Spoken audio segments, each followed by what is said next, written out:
dikkati naa kufma la 2021 l'enquête quotidien moom la xëyee ni ki tey nañu ànd mooloondoo 2021 ndax 2022 gii ñu mënta am yaakaar yéeni kaay bi ne 2021 lum ñu wanul amul ba ca gën a doy waar mooy wopp ndax wopp moom kenn mënta dëkk ak moom te 2021 moom la ñu may ba mu doy sëkk Sud Quotidien ne wopp metti na de waaye xiif lekki dara dàqu ko te 2021 bii mayuñu ko xiif nañu ci at wii dund ci jahannama góorgóorlu na ba fa faatu ñàkk tongal nu ci at wi mbënd delsiwaat na tongalaat nu ci at wi dem ak dikk ñu am cay jafe-jafe ndax grève ba mu tongal nu ci at wi yoon jafe-jafe am ca tongal nu ci at wi ay émeute am ci réew mi fitna loolu yi tongal nu ay bés ci at wi sa jikko moom 2021 tribune yéene kaay ne ko bu mu nu topp 2022 kay tex ree la ñu bëgg mbette la ñu bëgg ci at wi waaye tam transparence la ñu bëgg ci at wi yéene kaayub dee média wi ne la ñu dund 2021 ci coono ci stress ci at woo xam ni maar day taali ci naqareem doy na sëkk na fi yam moo taxe tribune xamal ma ne moom président Macky Sall day la ñuy xaar ci discours am moo war a delloo sil yaakaar nag ci dënnuk askan wi xamal leen ni bu nu mereet mën nañu reetaan yéeni kaayib dee média bi ne du gaaw de juróomi fan ci janvier bii ñuy dëgmal ñii an mbalit mi fas nañu yéene dem ci gréew ñaar fukki milliards la ñuy sàkku nguur gi jox leen ko direct news daal dina ma 2022 xeeñagul neex ndax na compte yu Senelec itoog saisir na ko te boo moytul nag Sénégal tàbbi ci lëndëm goo xam ni maar day taali coow laa nga tàmbalee ci 2010 gannaaw ba nga xam ni Senelec jébbal na itoog lu baaxul yàq seeni machine moom président Macky Sall jamono boobu waxoon na ca ngir nag ñu waxtaan ci seen biir boobu ba tey France daali xidéem ci décembre 2021 bii la itoog porté plainte ci tribunal ba nekk ca Paris ñu jox ko dëgg moom itoog ni ci compte Senelec yi daal di téye moo ne day Dakar Times ma may xamal ne Senelec daal mojj seenug liggéey ci at wii amut lenn luñ ciy wax waraa sax ma ngay rafetlu liggéeyu Senelec l'exclusive yéene kaay ne ma déet buñ ko rafetlu nan loo xam ne ma ngay sukuraat Senelec ca boppam ma ngay sukuraat juróom-ñetti milliards yu teg la ñu sësir ci comptam ay fournisseur am jafe-jafe jot seeni koppar fii ñu toll nag mbir mi fa muy mujjee mooy ñun ñoo koy dund ndax Senelec dina tàmbali coupure goo xam ne duñu xam kañ lay teer yi 24 heures yéene kaay ne ma fa ñu teer rek Macky yu fay maa la koy xamal ci coow la ñu ne dafa dox digganteem ak ña dëkk ca cité Touba résidence 24 heures ne ma Macky yu fay weddi na ko xamle na ni mësuñoo tëj ay comptam tabba Macky yu fay ne danaa porte ji plainte de kalaame ñi nga xam ne ñoo ma sosal lii réew mi quotidien daal di jox kàddu Mbugar Sarr Mbugar ma fa bindoon téere ba am cag ndam xamle na ni président Macky Sall ñoo la ko ñaan rek ñetteel bi mandat dañ koy bañ ci réew mi jëlal exemple ci Abdoulaye Wade roy ci moom Daara Wade njaag Fara Wade njaag lu ko sénégalais yi bëgg keroog ba mu nee day def ñetteel bi mandat fitna lañ ko indil tong-tongal ko ci réew mi wan ko jaxannama Abdoulaye Wade daal di reculer président Macky Sall Bougar ne ko reculer ndax lu ñu mayul Abdoulaye Wade nag duñ la ko may yow nga koy def ci réew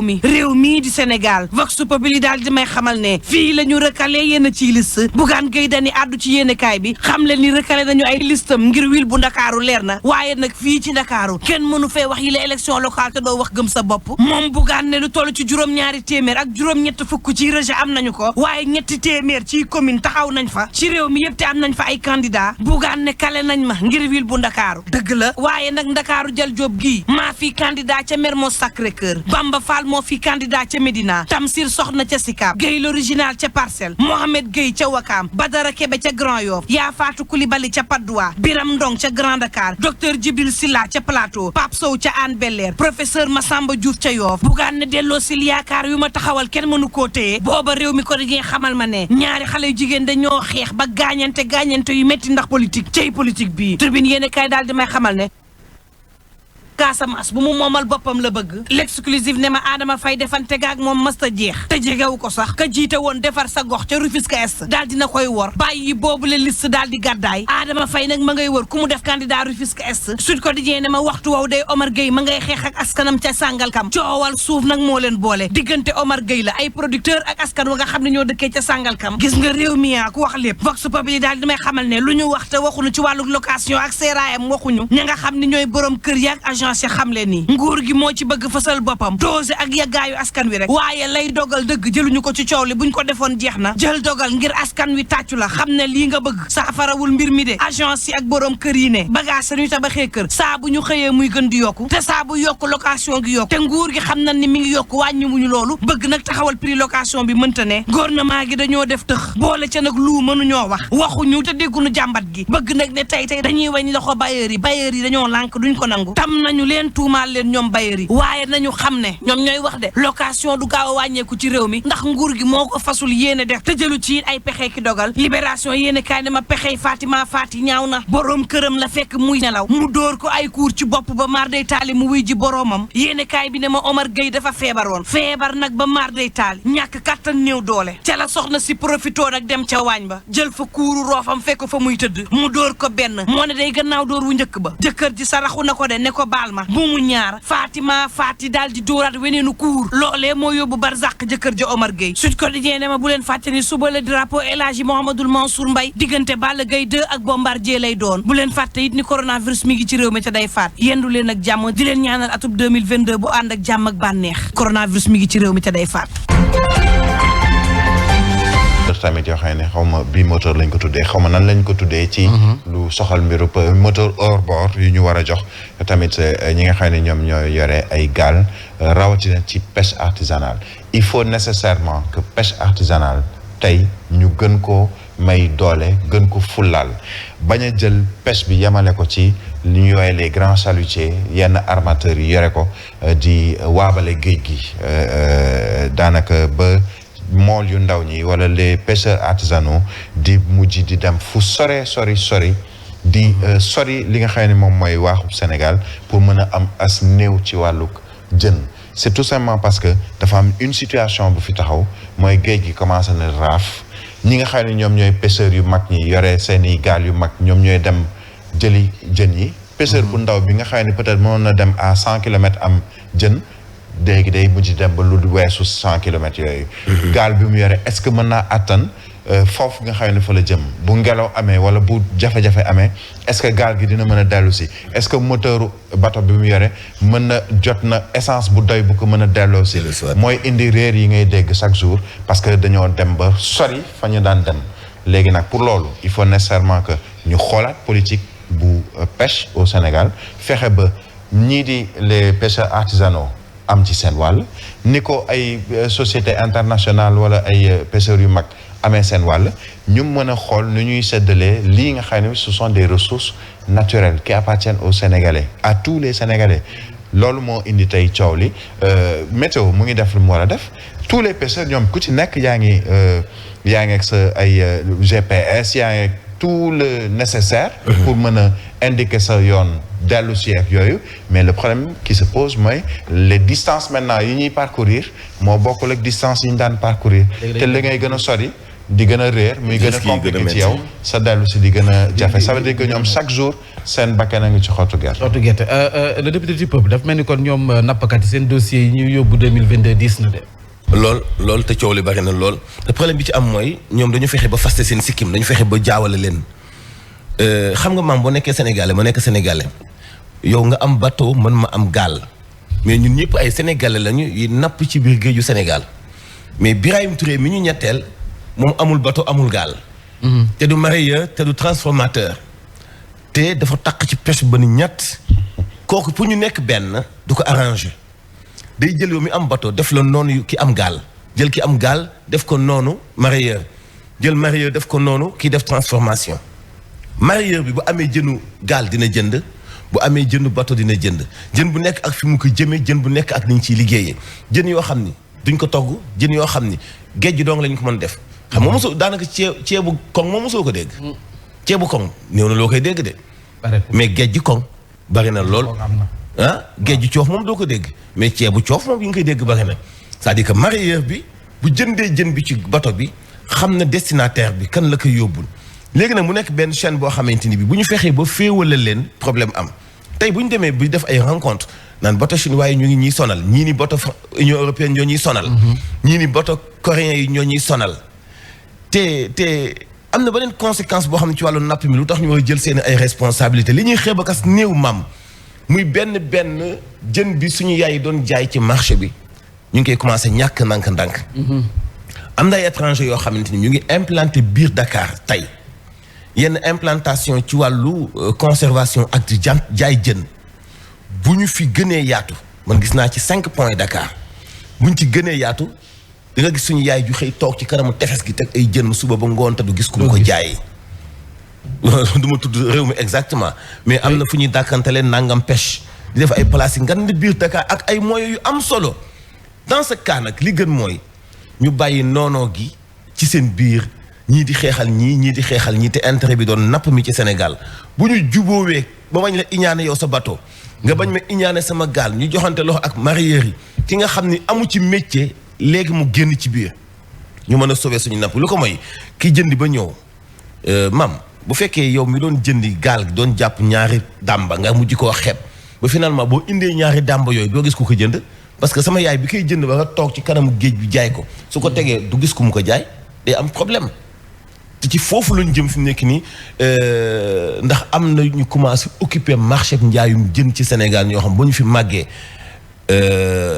lambaay dina ñaaw balaa boobu nag ñu juboo mooy li gën. nañ ci jóg rawatina farine de poisson bi nga xam ne tax na géej gi amatul yoos. farine bi. nappkat yi ñu ngi koy ñaawlu. c'est ça kon nag nañ ci jóg loolu leneen la te farine bi fekkoon ne farine de poisson bi tax ñu ragloo suñu jën gi. lu ñuy jariñoo la ñun nit. wax dëgg. mais pour alimenter ay aliments la ay animaux. xeet yi googu noonu. yàlla baax na nañ gëstu dossier yooyu ay ca ñëwaat di jëmale ci coowal suuf ñeent fukk ak juróom-ñetti ci ay hectares moo waral coow la foofee sa Bargny njabootu ko Waxande Diouf ñoo say joxoñ baaraam maire bu Bargny ndax neen dafa jël seeni suuf ba noppi dugal ko ci projet Bargny ville verte la waral coow li nag ndax la tax coow la bari sax moo di junni ak téeméer ak juróom-ñetti fukk ak juróom-ñett ci ay parcelles noonee la toll. kon nag xel xalaatu ñu koy bàyyi noonu na ci nguur gi wax Saliou Samb mooy mandataire famille ba ñu teewlu ay kàddoom. moo ngi noonu suñ li ñu taxul mu ñëw mooy Abou Seck le maire mu jox ñu suñuy suuf li nga xamante ne moom la ñu si am nous on a demandé au moins sur les xam nga 48 hectares sensiblement ça fait 1900 parcelles 1920 parcelles on a demandé au moins au plus li ñu lotiroon mu nekk 1188 parcelles mu. Abou Seck nag depuis mu nekk fi ñii dox nañu wax nañu def nañu lu nekk Abou Seck tey ma ne boo yorulee dara ba gis ko yor dara nga bëgg kaa jël féetaayu ko day metti nag. ñoom bi ñu fay ñëw yoruñu dara mais fi mu ne nii partout am na fa ay kër nee nu dimbali ngir yàlla bàyyi noox li nu moom lii nu noo ko moom al nu héritage ñoom ka nekk àll doon na li moom nun li nu moom nee ko bàyyee nun. ayca ñu waxtaanee kon regroupement des diplômés sans emploi noonu lañ tuddee seen kuréel ga nee nañu programme xëy ndaw gi faw ñu def sax taxaw seetlu. programme la bu nguur gi génn waaye ñoom ñi nga xam ne am ñoom xëy dañoo seetu ne kon du kenn si ñoom ku nga xam ne dugal nañu ko ci boobu la programme kon nag na nguur gi xoolaat doxalin gi gannaaw bu ñu tënkoo ci ab kuréel amal nañu ak janoo taskatu xibaar yi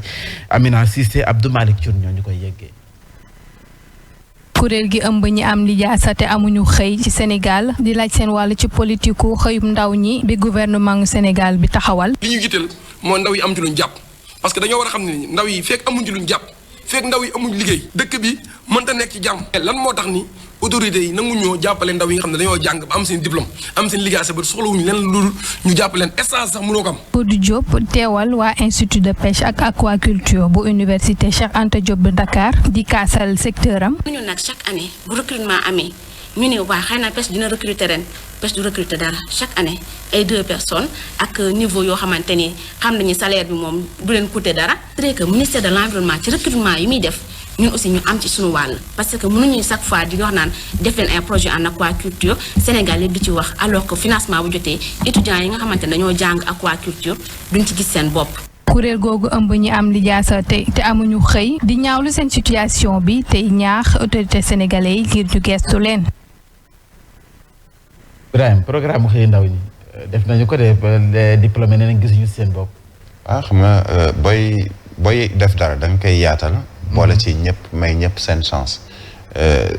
dama koy xaw a chambré tuuti sax. ñii dootul su doon sax xëyu ndaw ñi pour ñoom. parce que dañoo am seen diplôme depuis des années ñu toog di xaar.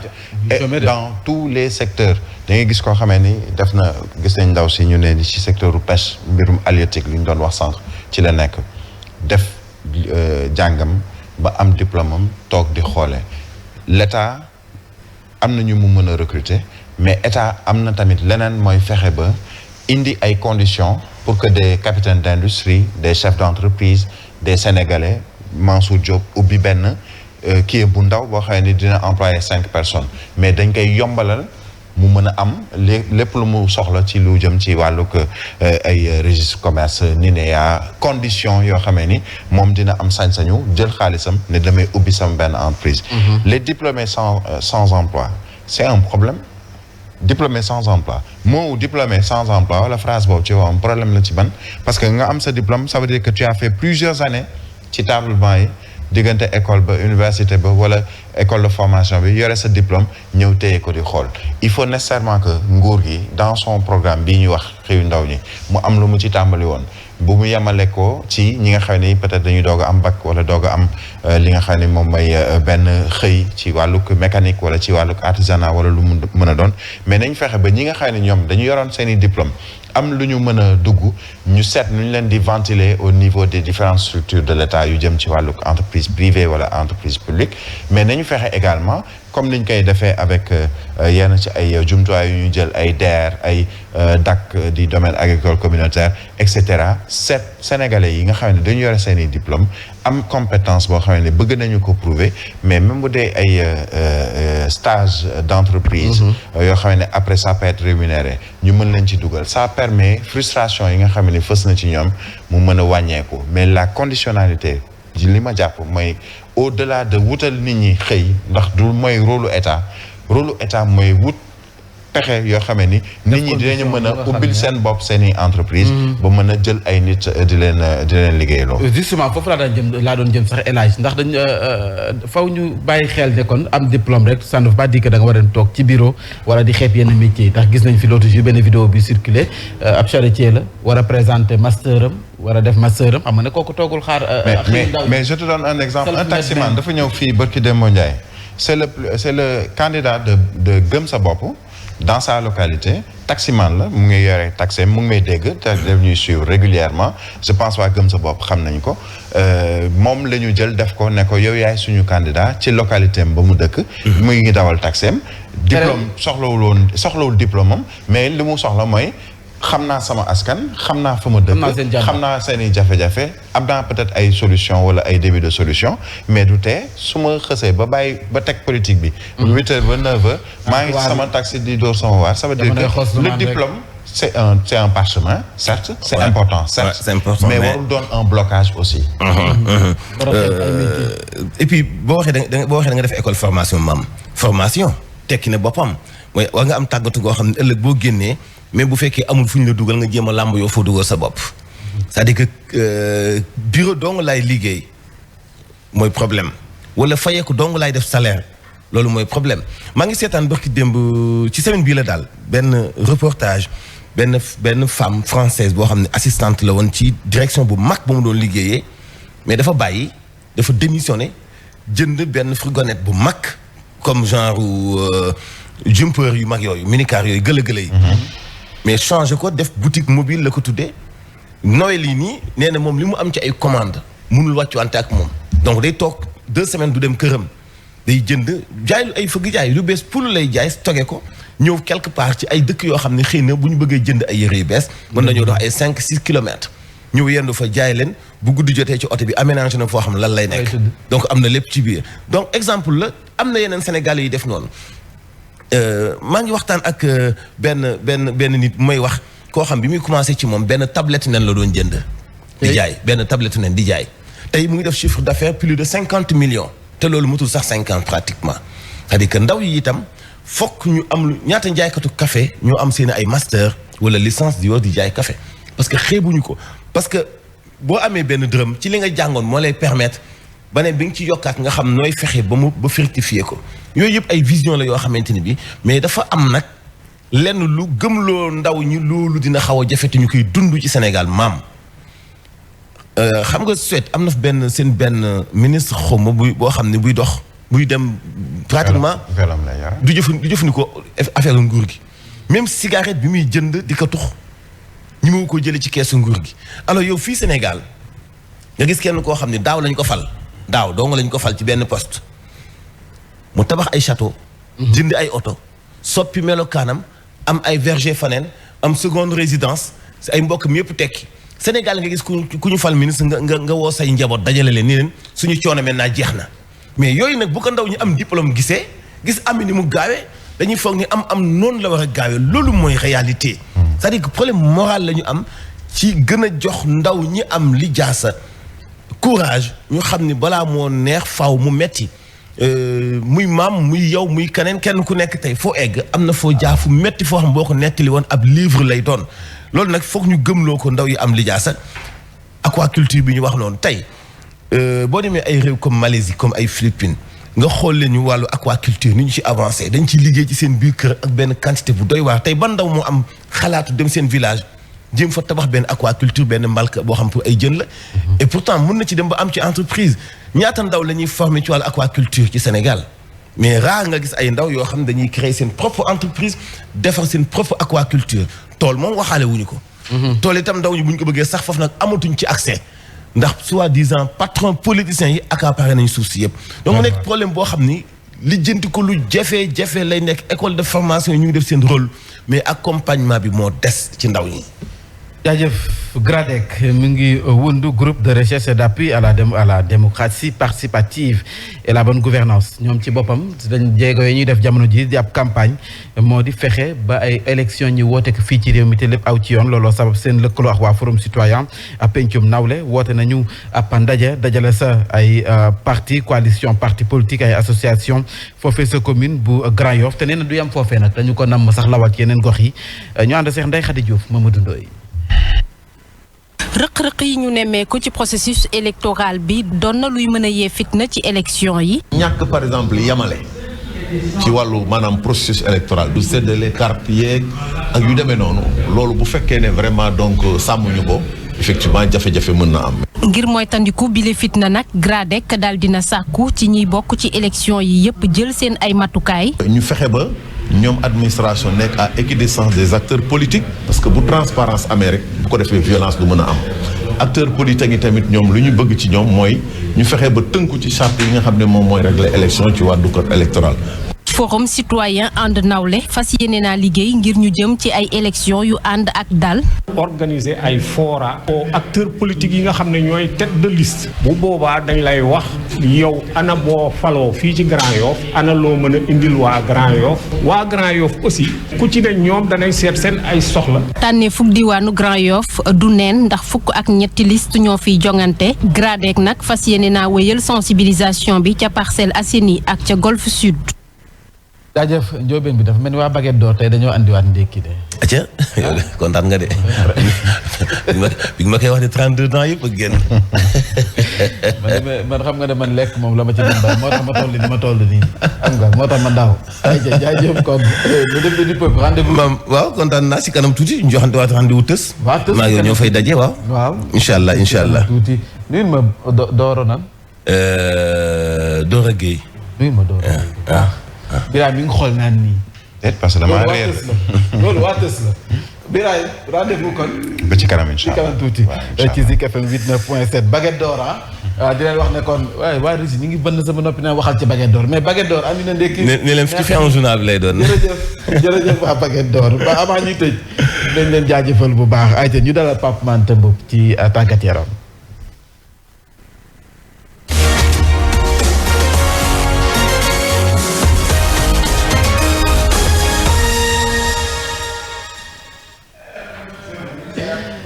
ayja mu ngoog borom jam city ak Duga moom day laa misoo rek jingal bu jénn bu yàgg bu taxaw di laa misoo Pape Anta maa ngi laa nuyu. maa ngi laa fay bu baax a baax tey alhamdulilah le grand mère jàmm waaw ñu ngi sant yàlla bu baax de. moo dafa bokkoon si titre yi mooy ñu def taxaw seetlu ci atum 2021 bi laata ñuy jeexal danga may wax yow sa taxaw seetlu ci atum 2021 bi lan nga si gën a jàpp. ak dossier yi lay topp ci 2022. waaw loolu bu ñuy jeexal dinañ ci wax. amul benn problème incha allah dañu koy door écho de la tanière CAN Cameroun 2021 sunu gaynde yi seen ñetteelu séance d'entraînement amal nañu ko niki démb. waaw niki démb nag kon gaynde Sénégal yi seen lañu amal seen ñetteelu séance d'entraînement foofu ci stade Lat Dior bu Thiès en tout cas waxtu wi nag mën nañu wax ne lépp ngi jaar nu mu waree foofu nag ca tanière bi niki démb nag kon jàppal ni 9 lions rek ñoom ñoo manqué gum nag ci appelu Aliou Cissé Guilé Idrissa Gana Gueye niki noonu. Mame Baba Thiam nekk attaquant ñoom ñu leen nag rejoindre nañ groupe bi kon galop d'entraînement bi sax démb ñoom participé nañ ci noonu kii di Saliou Ciss moom nag bokk ci cadre équipe nationale bu Sénégal di xamal ne nag lépp yemb na te nag Sénégal gis na ni war na mën a def différence foofu ca Cameroun ñu teewlu Saliou Ciss ak Mbaye Tall Xuma. waaw ñaari fan yi nekk na ñaari fan d'entraînement yoo xam ne ñu comme ni ma ko waxee rek ñu ngi ci waajtaay bi dugg nañ ci préparation yi instant bi ni du ma wax ñu ngi ci moitié bi mais li ñu jot a def ñaari fan yi day na dal na suñu xel quoi rek mooy ñu continuer di jàppale seen équipe ñaanal seen équipe te ñu xam que ne ñoom li ñu bëggee ndam bi benn ñun bëgg nañ ko fukk parce que tamit yàgg na bi ñu dalee daw ci ginnaaw trophée bi nga xam ne mooy Coupe d'Afrique yàgg nañ ci topp di ci daw ba tey jii ñu war ci dem li ñu leen di wax rek mooy ñu continuer supporter équipe bi sànni ñu ñaan bu baax a baax ñu dem li ñu bëgg dinañ def suñu kéemtalaay kàttan pour andi leen ndam li nga xam ne loolu la ñëpp Sénégal ñoom ñëpp ko bëgg. ndax xam ngeen ne kon Gana Gueye ak Mame Baba Thiam ñoom fekk se nañu tàññiyaar. waaw nit ki demoon nag kon la kii di Idrissa Gana Gueye militaire Sénégal bi le ak Mame Baba Thiam rejoindre tanière bi kon nag jàppal ni gardien de but bi di Alfred Gomis di góolu foofu ca ren ni ki nag dimanche la fas yéene amal lu jëm ci wàllum 16e de finale Coupe bu France bi si jógee nag si la fas yéene rejoindre tanière bi Boulaye Dia moom tamit ni ki ci dimanche bi fas yéene football ak clubam di Villarreal lu jëm ci wàllum nag championnat bu Espagne kon nag jàppal ni moom mii di Boulaye Dia ni ki noonu Sadio Mané Cheikhou Kouyaté Edouard Mendy Seny Timothée Dieng Habib Diallo ak Mamadou Loum Ndiaye lu mu yéex kon ni ki ñetti fan ci weerum janvier war nañu nag rejoindre tanière bi gannaaw FIFA mi nga xam ne nag amoon na waxtaan ak CAF ni ki noonu fay équipe nationale yi bon nag mën nañ conserver joueurs yi lu mu néew ni ki ñetti fan ci weerum janvier jàppal na sax lu jëm ci wàllum nag Coupe d'Afrique des Nations boobule fédération sénégalaise bu football ni ki noonu moom ak groupe Sablux ni ki tey bu 11h jotee si lañ nag fas yéene xaatim ab nag taxaw goo xam ne dinañ mën a jàppale équipe nationale du Sénégal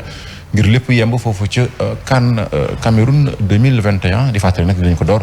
ni ki juróom-ñeenti fan ci weerum janvier jàpp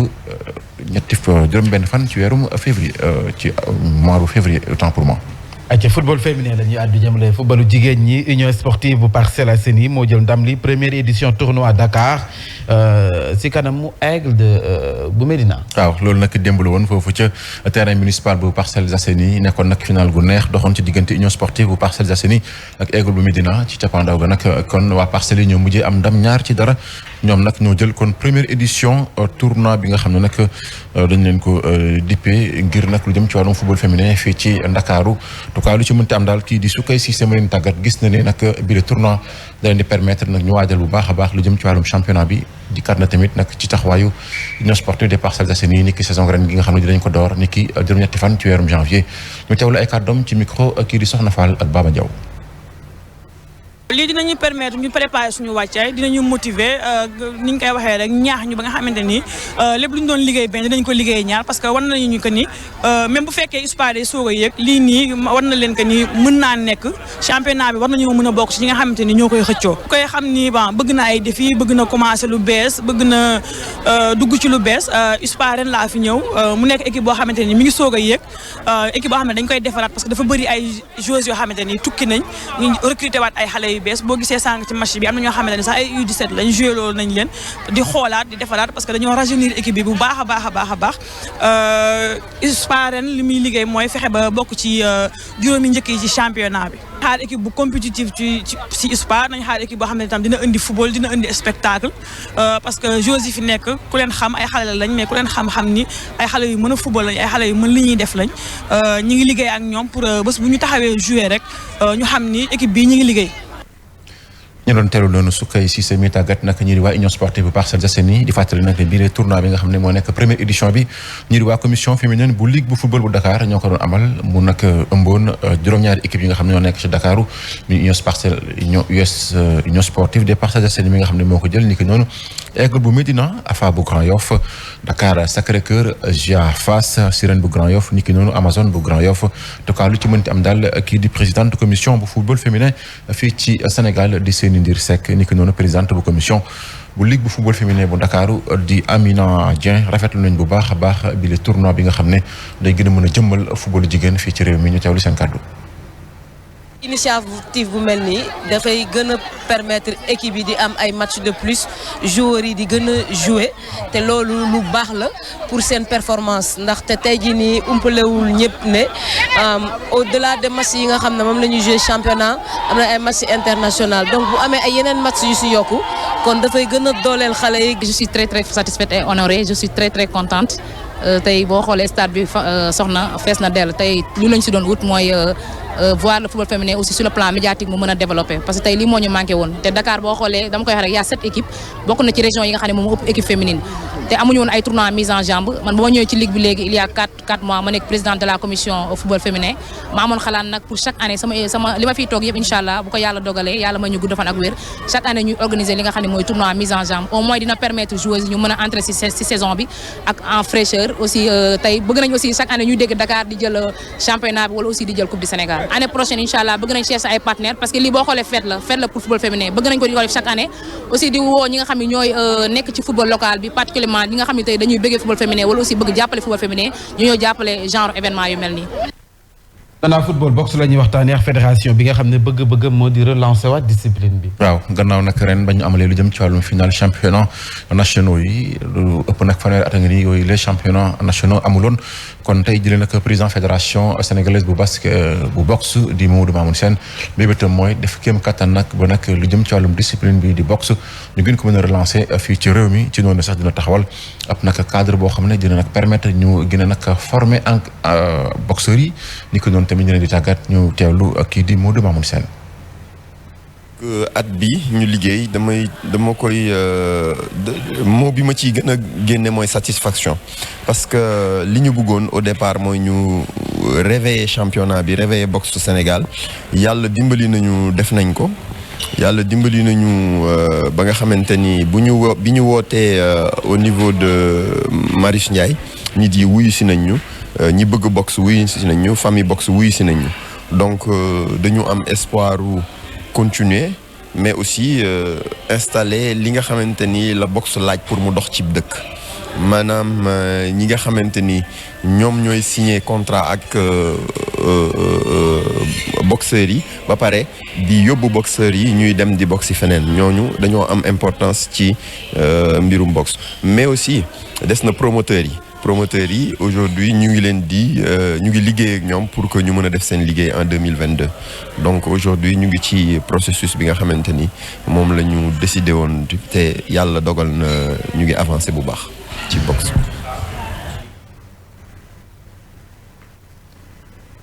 monsieur le maire kon ci kàddu Mamadou Mamoun Sène yooyu la ñuy dar képp lu jëm ci wàllum xibaaru tàggat yaram. yaa moom xam naa moom li ngay ñaan ci 2022 mooy ndam li ñëw.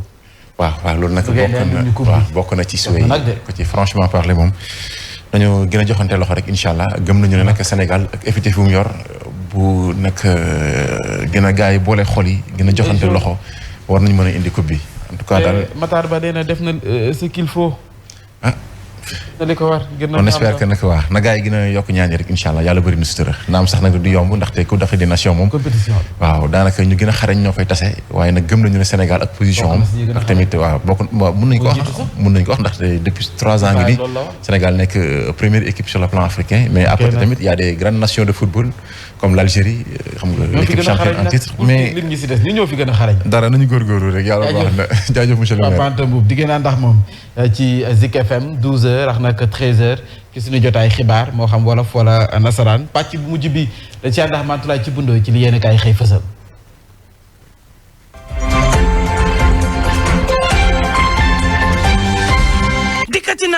Koufma la 2021 l'enquête quotidien moom la xëyee ni ki tey nañu ànd mooloondoo 2021 ndax 2022 gii ñu mënta am yaakaar yéeni kaay bi ne 2021 lum ñu wanul amul ba ca gën a doy waar mooy wopp ndax wopp moom kenn mënta dëkk ak moom te 2021 moom la ñu may ba mu doy sëkk Sud Quotidien ne wopp metti na de